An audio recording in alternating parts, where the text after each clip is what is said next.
Les éoliennes sont apparues dans la région en décembre 2012. Je rencontre la mairesse de Saint-Rémy, Mme Sylvie Gagnon-Breton, ainsi que Martin Thibodeau, directeur des opérations et entretiens pour Kruger, pour faire un suivi sur cette nouvelle technologie verte. Le projet éolien est arrivé sur la table. C'est dans nous, au niveau de la MRC, il y avait eu un règlement qui était fait parce que ça se faisait ailleurs au niveau de des éoliennes. Alors nous, on avait fait un règlement, même si c'était pas encore débuté à la MRC, mais on savait que ça s'en venait. Et après, le gouvernement a fait, Hydro-Québec a fait un appel d'offres et c'est Kruger qui a eu le contrat pour des éoliennes ici.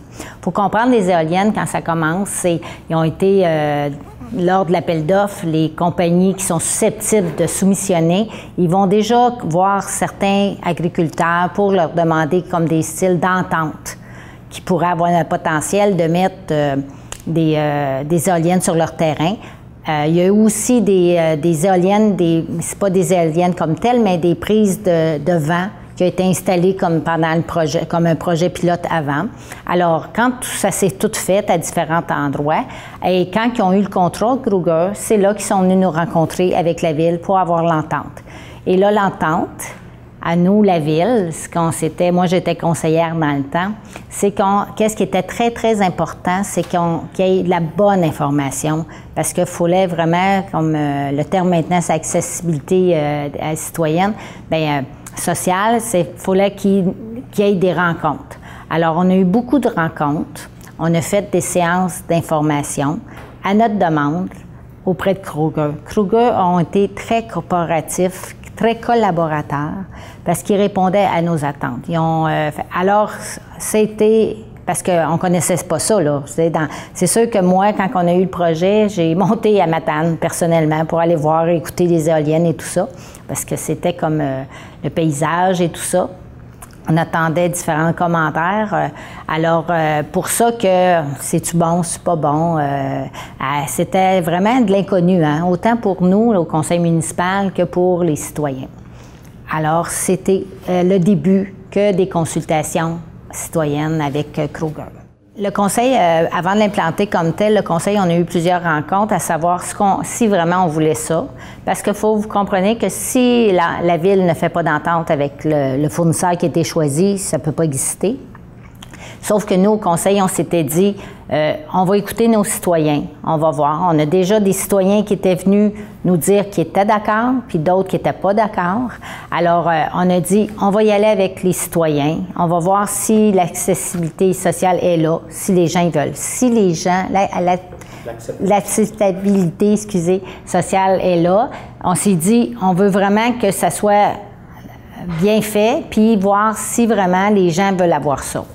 Alors, c'est là qu'on a eu tout le conseil. Finalement, on a dit oui, on est d'accord à avoir une entente conditionnelle à ce que les gens l'acceptent dans le milieu. Mais de la manière que ça s'est fait, ils font comme un appel d'offres, puis nous, ils vont avec la compagnie, puis ils disent il y a tant de mégawatts qui doivent être octroyés dans le contrat. Et c'est les compagnies qui doivent aller voir des villes, des places, qui est la mieux placée pour s'installer. Non, je n'ai pas senti de pression. Dans le fond, on aurait pu carrément dire non. Puis, ça ne serait pas fait. Mais nous, on avait des agriculteurs qui étaient en accord avec ça, parce qu'il faut vous comprenez que Kruger, dans ce projet-là, donne des redevances. Là.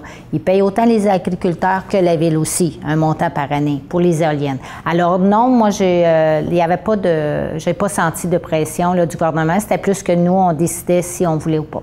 Et bon, bien c'est ça, là, vous êtes rentré dans un processus de consultation. Est-ce que c'était long? Comment ça a fonctionné un peu? Il y en a eu plusieurs. Il y a eu la première qui a invité le monde. Et là, on a eu vraiment des gens qui étaient contre, des gens qui voulaient avoir lors de la première consultation. Et nous, suite à cette consultation-là, il était là, Kruger, avec les personnes responsables, des experts dans différents domaines, qui ont expliqué. Et suite à cette première rencontre-là, on manquait d'informations encore. Il y a eu plusieurs, je ne pourrais pas vous dire le nombre exact là, présentement, mais au moins cinq rencontres pour expliquer vraiment tout ce qu'il y en est, le bruit, qu'est-ce que toutes les analyses qu'ils doivent faire pour les chauves-souris. Même, on a demandé, à notre demande, il y a eu plus de rencontres que prévu. Ils ont même fait un site web que les gens pouvaient aller poser carrément des questions, voir le projet c'était quoi. Parce que vous comprenez, c'est un projet de 41 éoliennes, 44 éoliennes dans la région, là. Saint-Isidore, Mercier, Saint-Michel, puis nous. Nous, à Saint-Rémy, c'est 10 éoliennes. Mais il y avait peut-être un potentiel entre 9 et 12, là, tu sais, quand ça partit. Alors, il y a eu des consultations souvent dans la première année que le projet qui ont eu le contrat. Même une fois, ils ont vraiment fait une simulation de bruit. Qu'est-ce qu'une éolienne à tel débit que ça faisait. Alors, ils ont vraiment, avec des pancartes qui expliquaient vraiment tout le processus, comment c'est à faire au niveau de béton dans les terres agricoles et au niveau d'analyse du visuel aussi, là. Alors, il y a eu beaucoup de consultations et de consultation à consultation, les gens acceptaient le projet. Et ils voyaient bien, ils comprenaient. C'est sûr que ça ne fait pas l'unanimité. On a toujours des pour et des contre, mais je vous dirais qu'au début, oui, il y a certaines personnes contre, mais plus maintenant. Même ça devient un attrait. Les gens viennent sur notre piste cyclable le long de la route 221 pour voir les éoliennes. Exactement. Entre les pylônes, c'est plus beau que les éoliennes. Puis en plus, avec la couleur qu'ils ont mis dans le bas vert, c'est des dégradés de vert le bas, ça fait vraiment de la verdure, ça va bien avec les champs. Puis quand on regarde vers le haut des éoliennes, bien, j'ai quelqu'un qui m'a dit ça ressemble des marguerites. Mais c'est sûr qu'il y a eu toutes sortes d'analyses pour les oiseaux, parce qu'il y avait différents critères. Mais il faut comprendre que le gouvernement aussi, lors des appels d'offres, il y a différents critères. Fait qu'il faut que les compagnies suivent quand même un ordre. Et aussi les ententes avec les citoyens qui ont eu, là. Fait que, il y a des cultivateurs qui sont très contents, d'autres pas. C'est sûr que le voisin, des fois, ils sont pas trop d'accord. Mais ça l'a permis, ce projet-là, à des cultivateurs, des agriculteurs, de leur chemin d'accès qu'il y avait pour se rendre dans les champs, qui ont été bien faits parce qu'ils passaient par là pour aller installer les éoliennes. Et souvent, c'était sur une même ligne, là. Ils passaient par un chemin commun pour aller au bout des terres pour réunir les éoliennes.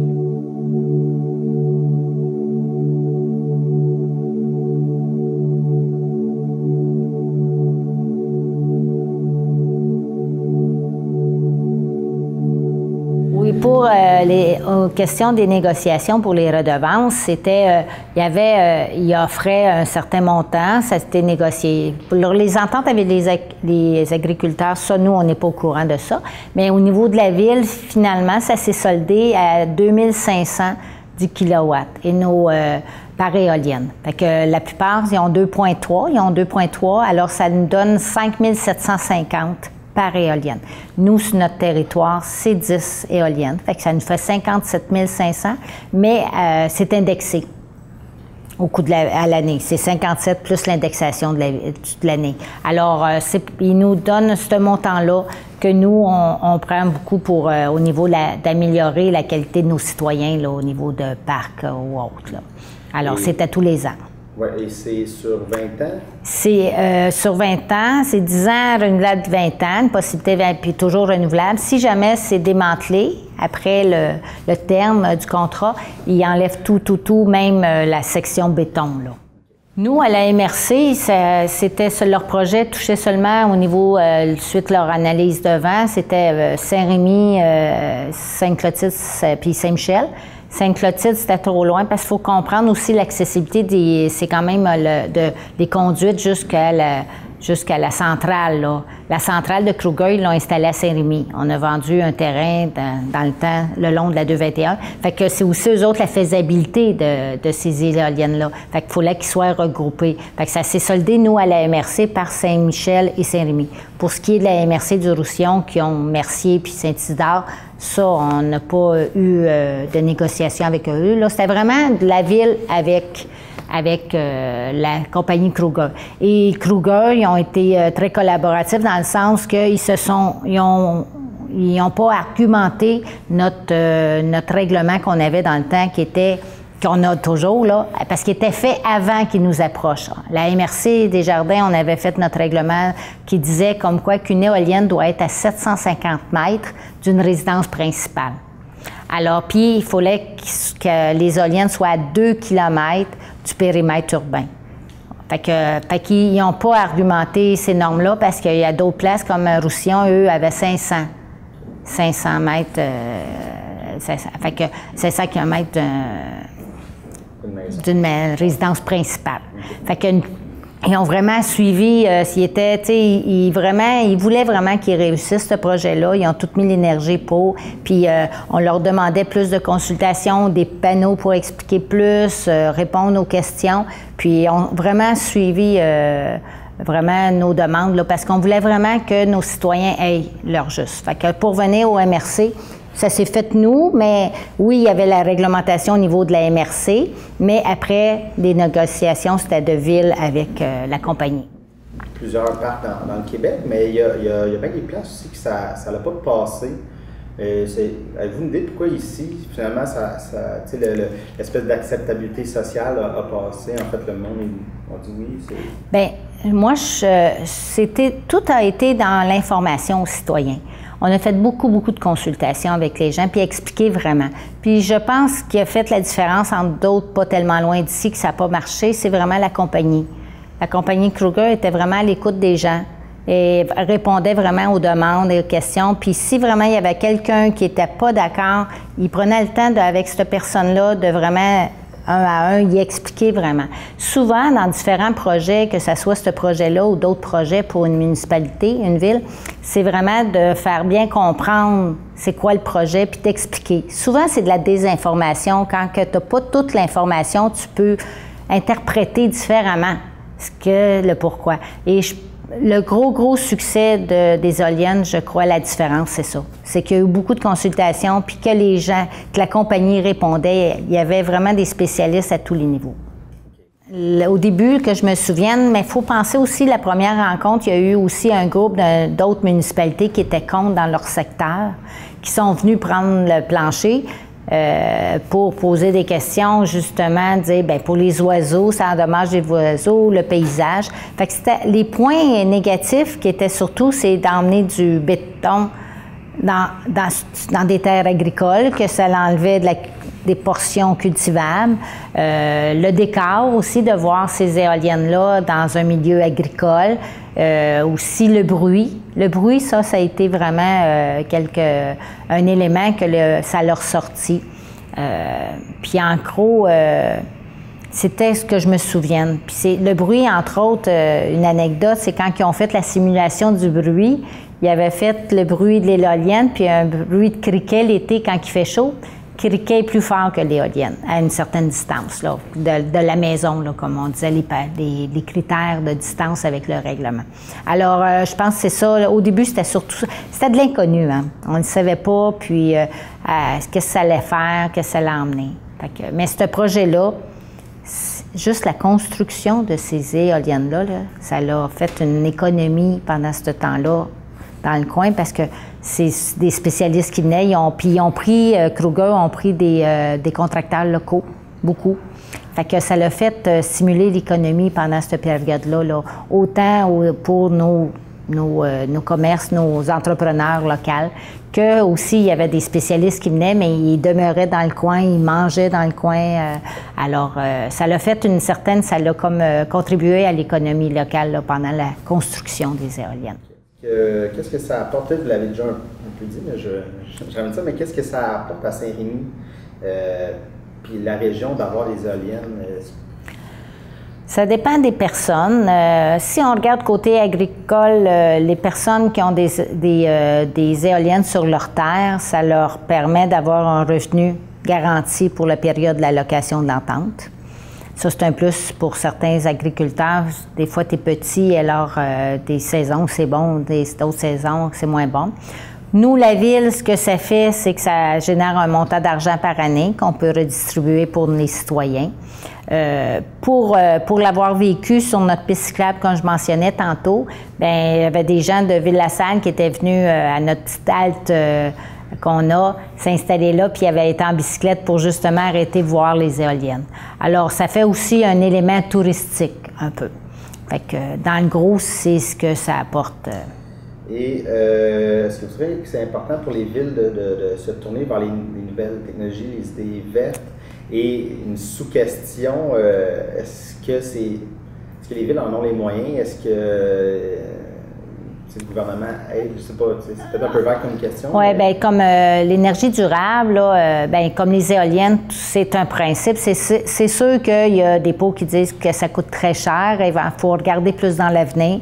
Et oui, il faut s'en aller au niveau de l'avenir pour tout ce qui est énergie. Nous, à Saint-Rémy, on a fait le projet qu'on termine cette année. On a débuté en 2015 de tout remplacer nos lampadaires par du DEL. Fait qu'on termine bientôt, là, tout ce qui est nos rangs dans la ville, tout au complet va être en haut DEL.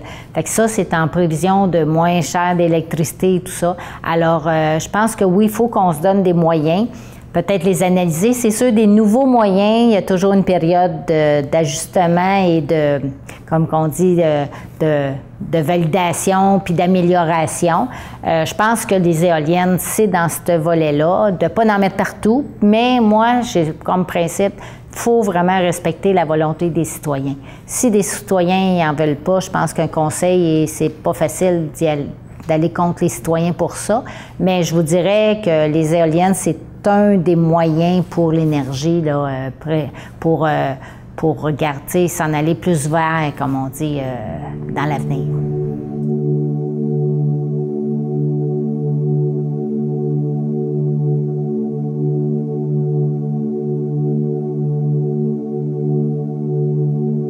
Vous avez été conseillère depuis quand même pendant l'année avant d'être mairesse, mais est-ce que vous avez vu justement un changement des municipalités, ici, mais un peu dans le coin aussi, justement être plus orienté de consultation? Comment ça affecte un peu le travail? Est-ce que ça amène une lourdeur ou ça simplifie un peu? Moi, c'est sûr, la question à moi, moi j'ai été conseillère depuis 2000.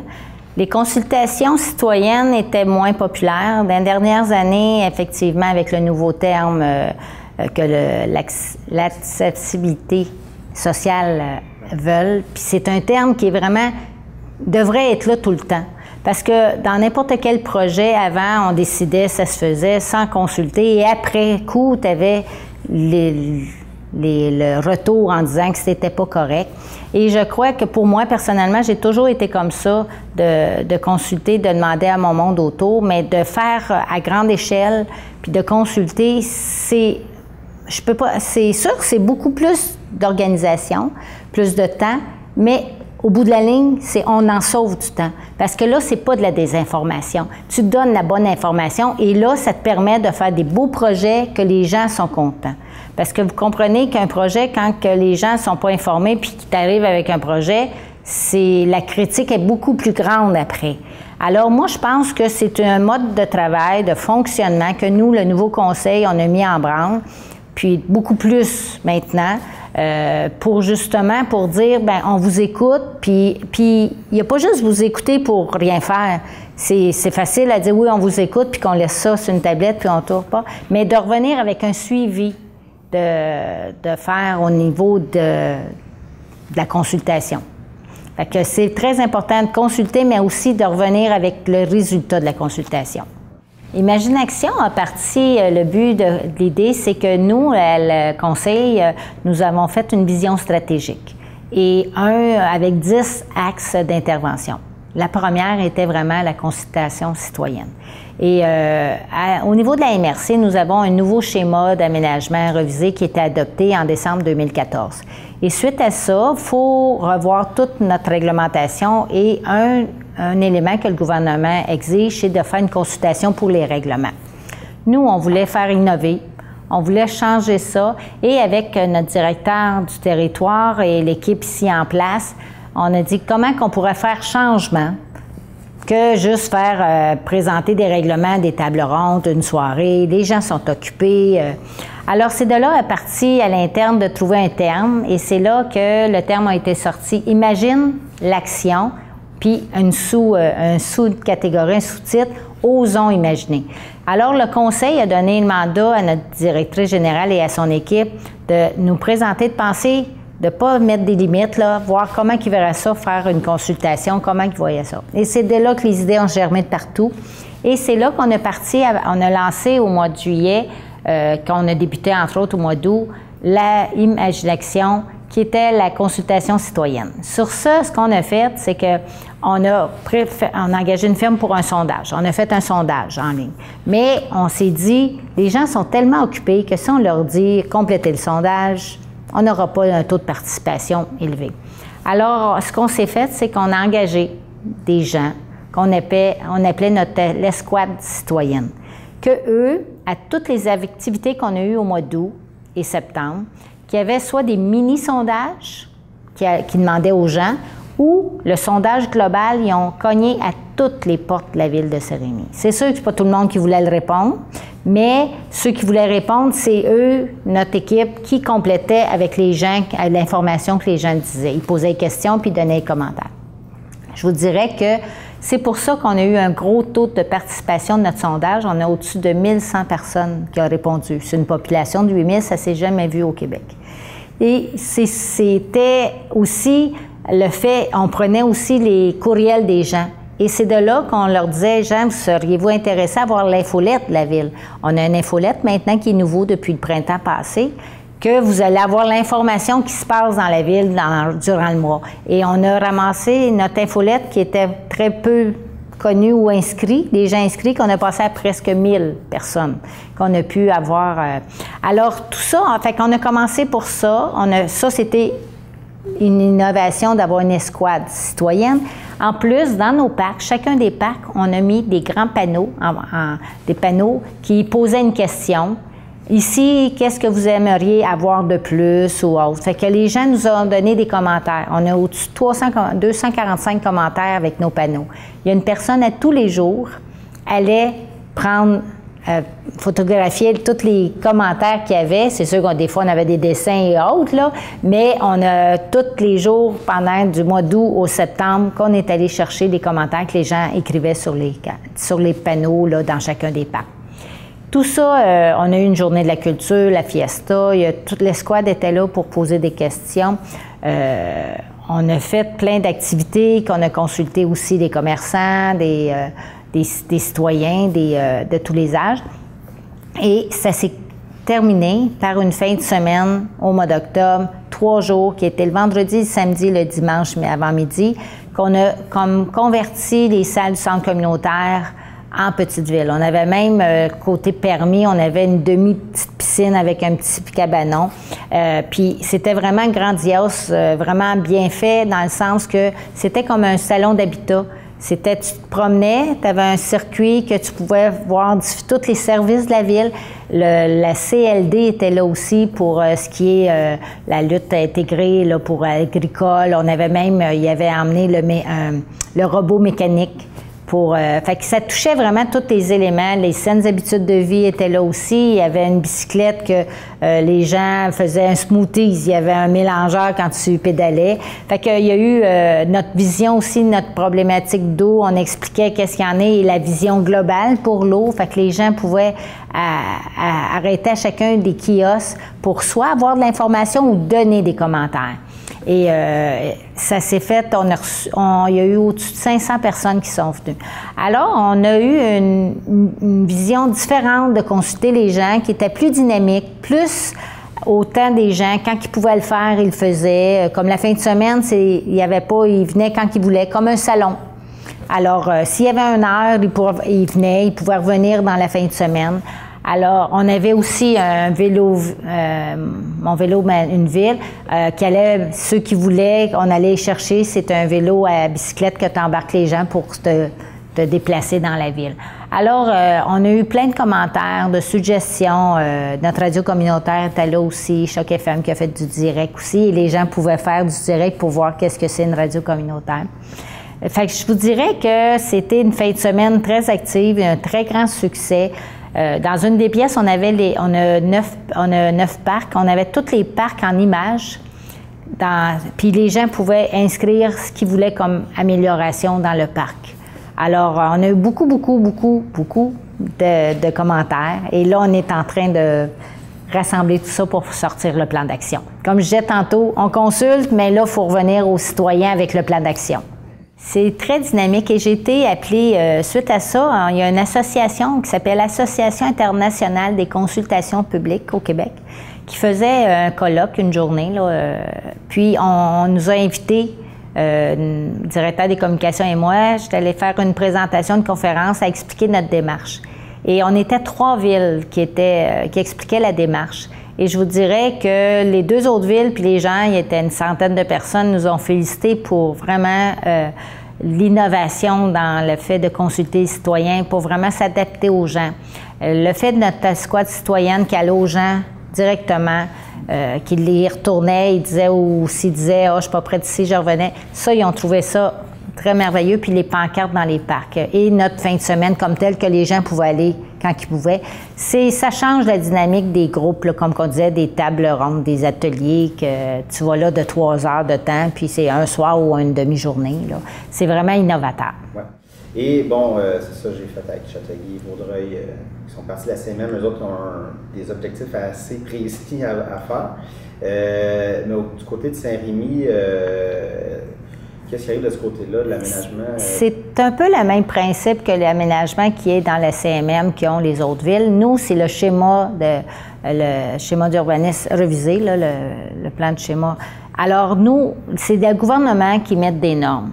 Nous, dans notre coin, ce qui est important à voir, c'est densifier. Étant donné que Saint-Rémy, on est dans la MRC, on est la ville-centre, le pôle numéro 1, le gouvernement est venu nous dire dans le schéma qu'ils ont dit, bien, étant donné que Saint-Rémy, c'est la ville-centre, que les 2 services, c'est-à-dire aqueduc et égout, à ce moment-là, vous devez densifier. C'est qu'on a des ratios à atteindre, 19 portes à l'hectare jusqu'à 23 portes à l'hectare sur une période de temps. Alors, c'est pour ça qu'il faut revoir vraiment tout notre fonctionnement aussi, surtout pour les nouveaux développements et même pour les anciens développements. Quand il y a à rebâtir les maisons, nous, ça existe depuis avant que le schéma révisé soit en vigueur. On a un programme de revitalisation dans le sens que, puis de démolition, c'est tu détruis une vieille maison, mais il faut que tu rebâtisses, là, fait que à l'intérieur du périmètre urbain. Alors, on a beaucoup de normes à suivre dans le sens qu'il faut avoir plus de monde dans un plus petit carré. Fait que c'est des normes que le gouvernement exige. Nous, c'est sûr, les critères ne sont pas les mêmes que la CMM, parce que, comme vous avez mentionné, on est à l'extérieur, mais on a quand même un ratio à respecter, on a des normes à atteindre. Et c'est pour ça, on a ça à revoir, mais il y a aussi l'ère des saines habitudes de vie. Le monde est plus actif. Alors nous, Saint-Rémy, on revoit aussi toute notre mobilité active. On a fait un plan, on est beaucoup en consultation aussi, revoir les corridors scolaires. On regarde aussi on part en un projet qu'on est avec l'école et le C3S pour avoir un trottibus, d'avoir des personnes qui accompagnent les gens pour qu'ils marchent de façon sécuritaire. Fait qu'on est dans un air et aussi c'est le gouvernement qui a exigé, comme je disais tantôt, de densifier pour moins toucher les zones agricoles aussi. Puis nous, ici, on est 97% agricoles. Alors, c'est pour ça qu'il faut suivre ces normes-là pour bâtir dans plus petit. C'est agrandir par en dedans. C'est d'avoir plus de population, mais à l'intérieur du périmètre urbain. Est-ce que j'imagine que c'est un défi justement d'essayer de ne pas toucher les zones agricoles parce que Oui, effectivement, parce qu'on veut préserver, puis le conseil, on essaye de préserver les zones agricoles le plus possible, mais étant donné la ville-centre qu'on est, nous, et que c'est clairement identifié dans le schéma que Saint-Rémy et Napierville, c'est les industries qui doivent aller là. C'est vraiment là en premier avant de dézoner ailleurs. Alors, c'est sûr que nous, il va falloir dézoner. On a fait une première approche pour continuer notre parc industriel. La réponse provisoire était négative. Il faut qu'on revoie ça. On essaye de voir comment qu'on pourrait pas, à l'intérieur des terrains qu'on a présentement, de pouvoir agrandir, comme je disais tantôt, sans trop toucher, là, parce que la zone agricole est très importante chez nous, à Saint-Rémy. Alors, mais c'est un défi de pouvoir agrandir par en dedans, comme on dit, puis avoir tout pour le commerce, pour l'industriel et le résidentiel.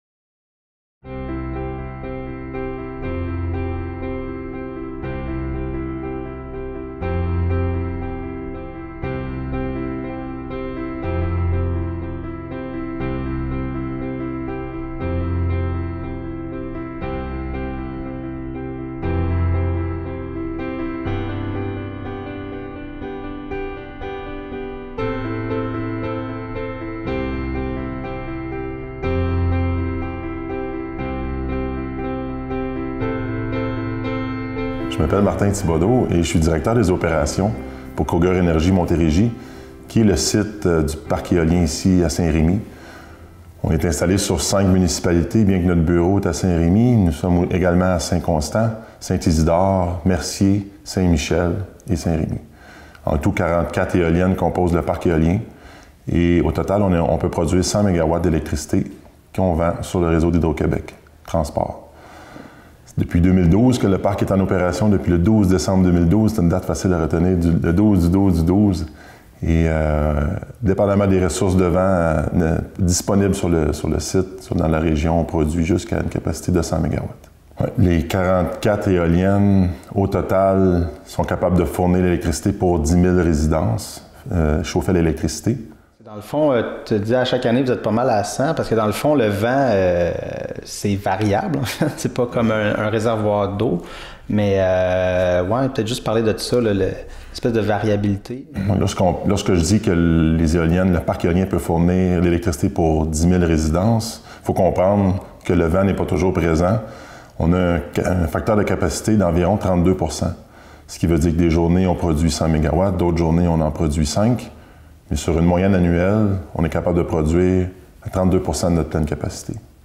C'est de cette façon-là qu'un parc éolien peut fonctionner. Le parc éolien, ça se marie bien avec des centrales hydroélectriques, comme nous avons au Québec, parce que les centrales hydroélectriques ont des réservoirs. Et lorsque les ressources du vent sont plus faibles, les réservoirs d'eau peuvent suffire pour fournir l'électricité lorsque c'est nécessaire. Dans le fond, on va parler du choix du site d'être dans la région ici. Est-ce que c'est Kruger Énergie qui a décidé ici ou c'était Parce qu'en fond, Hydro-Québec a lancé des appels d'offres, là, mais... En 2005, Hydro-Québec a lancé un appel d'offres et Kruger Énergie a voulu présenter une offre. Et nous avons installé des tours de mesure de vent pendant plusieurs années avant la construction. Et nous avons découvert que le parc avait des ressources de vent considérables. Et l'autre avantage, c'était que nous sommes près d'une ligne de transport d'électricité. Donc, plutôt que de transporter l'électricité produite par le parc sur des longues distances, nous sommes près d'un grand centre qui est le centre-ville de Montréal. Il y a les municipalités environnantes ici. Et il y a la ligne de transport, comme je vous le disais, 120 000 volts, qui est tout près, qui est à 30 mètres, en fait, du point de raccordement. Donc, c'était un fort avantage pour nous de s'installer ici.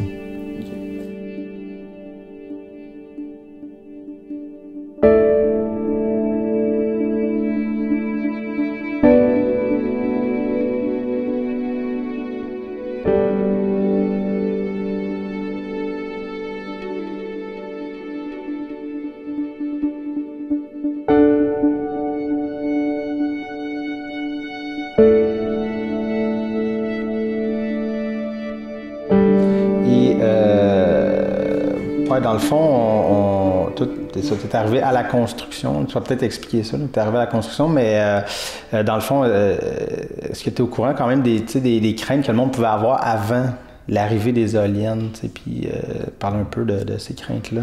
Moi, je travaille chez Kruger depuis 8 ans presque. Et je vous disais que le parc éolien a vu la mise en marche initiale en décembre 2012. Mais je suis arrivé environ un an avant, commencer à participer au projet. Et nous avons fait plusieurs rencontres avec les municipalités, avec les gens dans la région pour expliquer notre projet, répondre aux craintes des gens. Le monde, dans l'éolien, on entend toutes sortes de choses, qu'on parle de bruit, qu'on parle des espèces vivantes autour des éoliennes, mais on a expliqué comment ça fonctionnait, notre parc. On a fait 2 portes ouvertes pendant la construction et après la construction, vraiment démontrer aux gens qu'est-ce que c'était vraiment, qu'est-ce qu'on avait dit et qu'est-ce qu'il y en est une fois construit.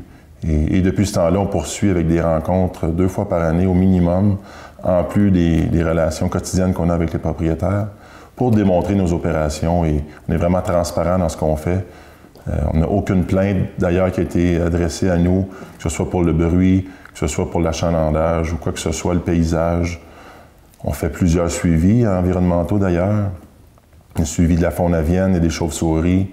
On a fait le suivi des pertes de récolte liées à la construction, la vue et le bruit. Et quand je dis bruit, c'est l'effet sonore et la reforestation. On a dû couper un minimum d'arbres pour la construction, environ 1,7 hectares, et on a replanté autant la même superficie, la même quantité d'arbres dans la région. Donc tout ça, ça s'est très bien déroulé. Les gens ont participé au projet, les gens sont contents, on a vraiment une belle acceptabilité sociale. Et justement, les suivis, est-ce que vous êtes tenu d'en faire à travers le temps? Il y a différents suivis. Certains suivis qu'on s'était engagé à faire ont duré seulement 1 an. Comme le paysage, on devait le faire au bout d'1 an, suite à la construction. Pour le suivi des oiseaux, c'était 3 ans. On vient de compléter le suivi et le ministère accepte nos résultats. Donc, il n'y a aucun problème pour ça, même que les attentes sont nos résultats sont en dessous des attentes. Et pour ce qui est des suivis des pertes de récolte, ça doit s'échelonner sur 7 ans, jusqu'à un maximum de 7 ans. Mais déjà, on voit des grandes améliorations. Déjà, les récoltes, c'est-à-dire reprennent leur cours normal et plusieurs sites n'ont plus besoin de suivi.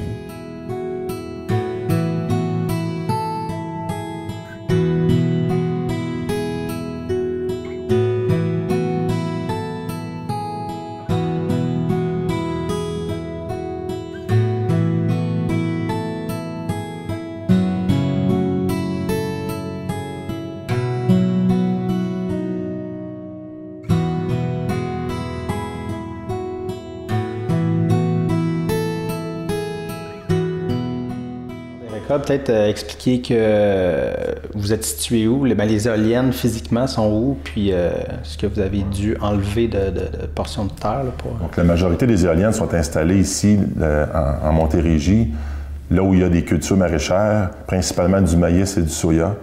Et lorsqu'on a fait la construction, les propriétaires avaient dans la plupart des chemins existants qui étaient sur la limite de leur lot. Et sur ces chemins-là, on a construit des routes beaucoup plus larges, en fait légèrement plus larges, mais beaucoup plus solides pour que les bétonnières puissent se rendre à chaque site d'éoliennes, les grues pour faire le montage des éoliennes. Et aujourd'hui, ces routes-là, il y en a pour un total de 35 km sur l'ensemble du parc. Ces routes-là peuvent être utilisées par les propriétaires. Et c'est un avantage pour eux parce que lorsqu'ils circulent avec leur machinerie, ils ont un chemin solide pour se rendre à l'extrémité de leur terre. Donc, l'éolienne occupe un minimum d'espace. Il faut comprendre que la base de la tour a un diamètre de 7,5 mètres et 1 mètre plus loin que 7,5 mètres, donc sur une circonférence de 9,5 mètres au total. La culture reprend son cours. Comme je vous disais, principalement du maïs et du soya. Quelques autres cultures comme du concombre, des courges, des tomates. Mais chacune des cultures a été évaluée par un agronome, par une firme externe qui prenait des mesures pour vérifier si la culture reprenait son cours, si les quantités, si la hauteur des plants était la même qu'avant, était la même que plus loin dans les champs. Donc, il prend une analyse de sol, vérifie la grosseur des plants de maïs ou de soya ou autre, et il compare à une section non affectée par la construction. Et il y a des compensations qui ont été versées là où il y avait des pertes de récolte. Et comme je vous le disais, les pertes sont de moins en moins présentes. La majorité des sites n'ont plus besoin de suivi parce que les cultures sont normales.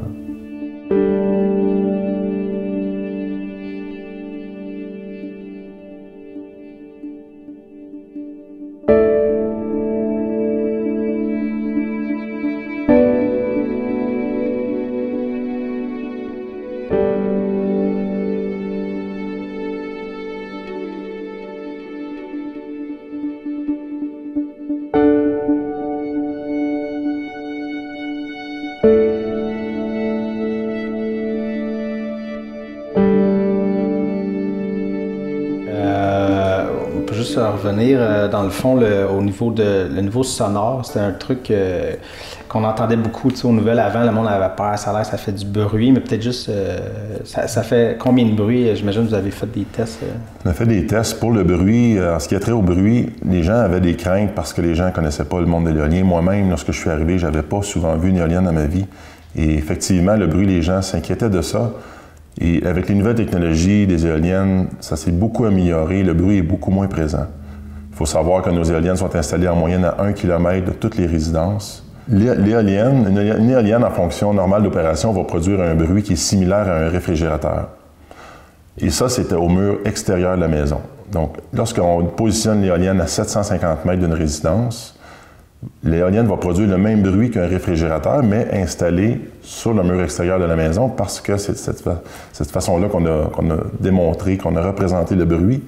Donc, si vous prenez votre réfrigérateur, vous l'installez sur la galerie, vous vous asseyez dans votre salon, le bruit que vous allez entendre, c'est l'équivalent d'une éolienne qui produit un certain bruit à 750 mètres. Donc, le bruit n'a dans aucun cas été un problème. Si on s'approche d'une éolienne, parfois même on ne l'entend pas parce qu'on entend plus le vent sur nos oreilles, les voitures circuler sur la route. Parfois, on entend un petit son, mais lorsqu'on s'éloigne à 500, 750 et 1000 mètres, on n'entend plus rien du fonctionnement de l'éolienne. On fait régulièrement des visites avec des groupes qui viennent nous visiter et on s'arrête à une bonne distance de l'éolienne pour démontrer l'effet du bruit. Et les gens sont unanimes, disent à chaque fois « mais ça ne fait pas de bruit ». Pourquoi les gens parlent de bruit? C'est parce que c'était les anciennes technologies d'éoliennes. C'était aussi parce que les gens sont souvent mal renseignés. Mais lorsqu'on s'arrête, les gens s'arrêtent régulièrement dans la région pour regarder l'éolienne, pour prendre des photos et pour écouter le bruit. Et ça n'a jamais été un problème.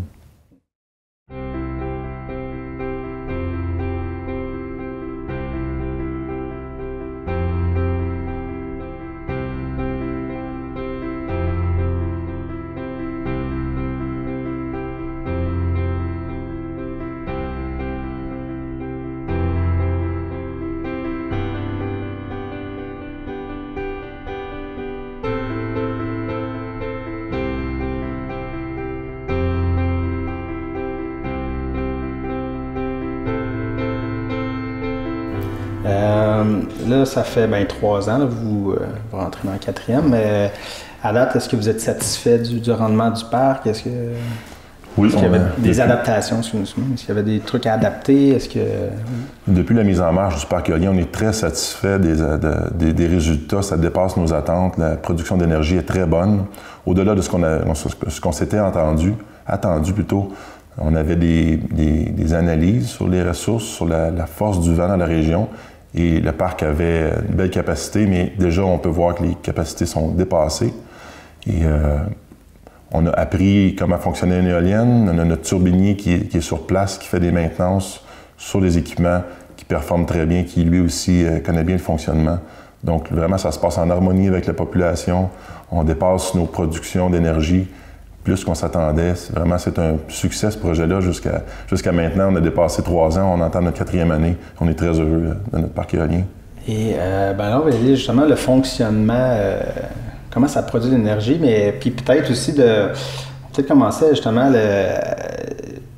où vous allez chercher l'expertise pour dire on va prendre tel type. Je vais me parler d'Enercon, mais tu parles un peu de... Suite à l'appel d'offres, on s'est vu octroyer un contrat pour construire le parc. Et c'est les éoliennes de marque Enercon qui ont été choisies. C'est un produit allemand, mais c'est une éolienne qui est construite principalement au Québec. Une usine à Matane où ils vont construire les sections de tours, où ils vont assembler tout ce qui est les modules électriques au bas de la tour. Donc, ce sont des tours principalement faites en béton, comme je vous disais, construites en Gaspésie, et qui sont assemblées ici sur place. Et une éolienne, dans notre cas, c'est une tour 7,5 mètres de diamètre à la base et qui rétrécit avec la hauteur et qui a une hauteur totale de 98 mètres. L'instrument qui est installé au sommet de la tour, on appelle ça une nacelle. Et cette nacelle-là peut pivoter sur elle-même. Elle peut faire 3 tours dans un sens ou 3 tours dans l'autre. Automatiquement, l'éolienne va détecter la direction du vent et va s'adapter, va toujours se placer face au vent. Également, les 3 pales qui sont fixées au rotor vont avoir une orientation différente, un peu comme une hélice de bateau qui serait variable. Donc, pour maximiser son efficacité, elle va pivoter pour avoir le plus de surface possible face au vent. Et le rotor va tourner jusqu'à une vitesse maximale de 18 RPM. Et dépendamment de la vitesse du vent, elle va produire un maximum de puissance. À partir d'environ 40 km/h de vent, elle produit au maximum. Et elle peut fonctionner jusqu'à 120 km/h de vitesse de vent. Au-delà de 120 km/h, ce sont des situations qui n'arrivent pas souvent. L'éolienne peut très bien résister, mais elle va cesser de fonctionner au-delà de 120 km/h par mesure de sécurité parce que le rotor tournerait trop vite. Mais l'éolienne demeure stable, fixe au sol. Elle est ancrée au sol de façon très solide. Okay. Et là, dans le fond, vous avez un mandat d'exploitation de 20 ans.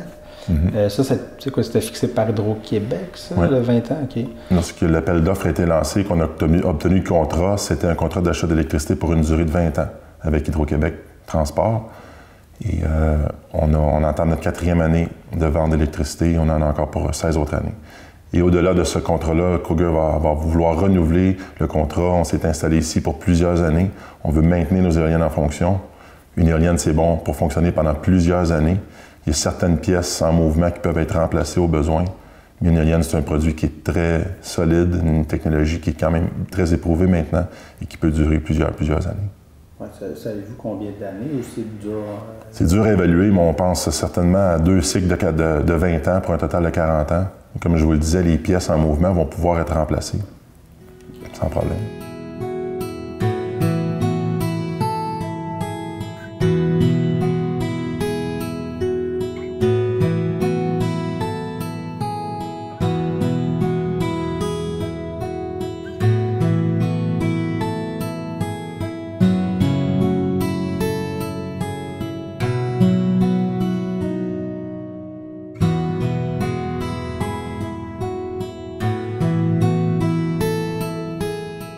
Le parc éolien il est construit avec 44 éoliennes et ces 44 éoliennes-là sont reliées entre elles par des câbles électriques souterrains qu'on appelle le réseau collecteur. Donc, les 44 sont séparés en 4 secteurs, mais les 4 secteurs vont se regrouper ici à la sous-station. Chacune des éoliennes va produire l'électricité pour un total de 100 MW et c'est au point de raccordement qui est ici au bâtiment d'opération via les câbles souterrains que l'électricité va être transmise au réseau d'Hydro-Québec. La filiale Kruger Énergie existe depuis maintenant 10 ans au sein de la grande famille Kruger. Et Kruger Énergie a des centrales hydroélectriques, également des parcs éoliens, on en parle. Nous avons aussi des centrales au biogaz et au biomasse. Donc on aime beaucoup travailler avec les énergies renouvelables, les ressources naturelles. On a à cœur l'environnement, autant la santé et sécurité de nos employés. Et on travaille très fort à maintenir cette acceptabilité-là avec les citoyens et avec l'environnement.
Kruger a 4 employés ici à Saint-Rémy. On a également 8 employés d'Énercon, qui est le turbinier, et on fait la maintenance préventive sur nos équipements à raison de 4 visites par année par éolienne.